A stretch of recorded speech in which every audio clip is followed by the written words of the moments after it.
Hello guys, আজকে নতুন ভিডিওতে চলে এসেছি। আজকের ভিডিওতে আমি বলবো কীভাবে তোমরা নিজের স্মার্টফোনে বিনা তোমার নিজের ইন্টারনেট স্টোরেজ বাঁচিয়ে তোমরা নিজের এইচডি কার্ডে মেমোরি কার্ডে কীভাবে তোমরা ফ্রি ফায়ার ম্যাক্স ডাউনলোড করবে। দেরি না করে চলো ভিডিওটাকে শুরু করি। হ্যালো বন্ধুরা, আমি ফোনের হোম স্ক্রিনে চলে এসেছি। হোম স্ক্রিনে আসার পর এখান থেকে গুগল ক্রোম খুলে নেবে। গুগল ক্রোম খুলে নিয়েছি আমি, একটু ওয়েট করে নিচ্ছি। গুগল ক্রোম খুলে গেছে। গুগল ক্রোম খোলার পর এখান থেকে এই ওপরে থ্রি লাইনে ক্লিক করবে। ওপরে লাইনটায় ক্লিক করবে। থ্রি লাইনে ক্লিক করার পর এখান থেকে তোমরা ক্লিক করবে ডাউনলোডসে। এখানে ডাউনলোডস আছে, ডাউনলোডসে ক্লিক করবে। ডাউনলোডসে ক্লিক করার পর এখান থেকে ওপরে দেখতে পারবে সেটিং, এই সেটিংয়ে ক্লিক করবে। সেটিংয়ে ক্লিক করার পর তারপর এখানে ডাউনলোড লোকেশান বলে আছে, এর মধ্যে ক্লিক করবে।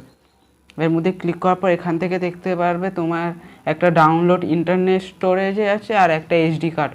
এখানে ডাউনলোডসে করবে তাহলে তোমার ইন্টারনেট স্টোরেজে খাবে, আর ডাউনলোডে করবে এইচডি কার্ডে করবে তো এইচডি কার্ডে খাটবে। আমার এইচডি কার্ডে 120 GB অ্যাভেলেবেল আছে বলে আমি এটাতে করে নিচ্ছি। এটা ডান ক্লিক করে দেবে।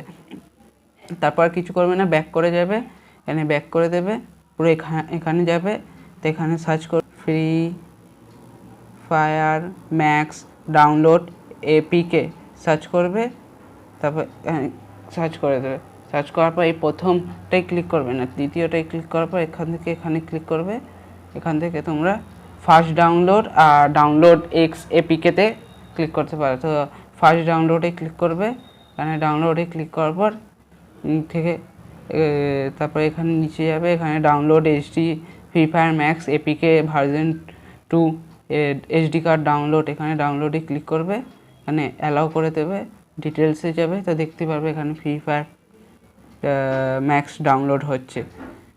আমি স্টপ করে দিই, আমি ডাউনলোড করব না। ভিডিওটি ভালো লাগলে লাইক করবে, সাবস্ক্রাইব করবে, বেল আইকনকে অলে প্রেস করবে। Tata, bye bye.